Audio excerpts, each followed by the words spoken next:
Қайырлы күн баршаңызға. Бүгін мен осындай қазан самса жасадым. Бұл самсаның тандыр самсадан еш айырмашылығы жоқ, өте дәмді болып шығады. Ол үшін бізге ұнға бір жұмыртқа және суға аздап, дәміне қарай, татымына қарап тұз саламыз және азгене сұйық май құйып, қамырымызды илейміз. Қамыр орташа қаттылықта болу керек, тым қатты да қылып қоймаңыздар, өйткені тандыр самсамыз қатты болып қалады. 15 минутқа шамалы уақыт тұрғызып қоямыз, иығану керек. Енді қамырымыз дайын. Енді осы қамырымызды жұп-жұқа етіп жаяуға кірісеміз. Алдымен зуалап алдым. Шамалы қолымызбен жиегін басып дүңгілетеміз және қамырымызды оқтауымызбен осылай жұп-жұқа етіп жайып аламыз. Қамырымызды жұқа қылып жайып алдық. Енді бетіне сливочный майымызды ерітіп жағып шығып, тығыз қылып орап, дәл осылай. Және холодильникке 1 сағат көлемінде қойып қоямыз. Ал егер тым асығыс болса, морозильникке жарты сағат қойып алсаңыздар болады.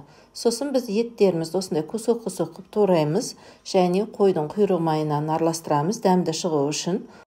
Келесі бізде пиязымызды осындай 4 бұрыштап ұсақтап турап алып, салмамызға салып шығамыз және татымына қарап бұрыш және сондай-ақ тұз, сосын ұсақтап зіре қосамыз. Оны да араластырып саламыз. Дәмі әдемі шығу үшін аздап су құйып, барлығын жақсылап араластырып қойып қоямыз. Енді осы уақытта біздің қамырымыз дайын. Қамырымызды жаюға кірісеміз.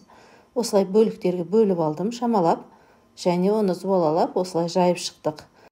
Қамырымыздың екі шеті жұқа болған дұрыс, ортасын қалыңырақ қылып жая беріңіздер. Осылай барлығын жайып шықтым және ішіне салмасын салып, осылай каприя самса жасайтын боламыз. Сіздер формасын әртүрлі қылып жасасаңыздар да болады. Осы аралықта қазанды отқа қойып 20 минут қыздырып қойдым. Енді жұмыртқаның сарысына аздап сүт құйып, самсамыздың бетіне жағып шығамыз. Ал ақуызын дәл осылай самсамыздың астына жағып қазанға жабыстыратын боламыз. Самсамыз жабыстырып шықтық. Енді осындай қақпағын жауып 50 минутта пісіріп шығамыз. Арасында 10 минут сайын қақпағын ашып, ауасын шығарып тұрасыздар. Міне самсамыз дайын. Енді жайменен самсаны түсіріп аламыз.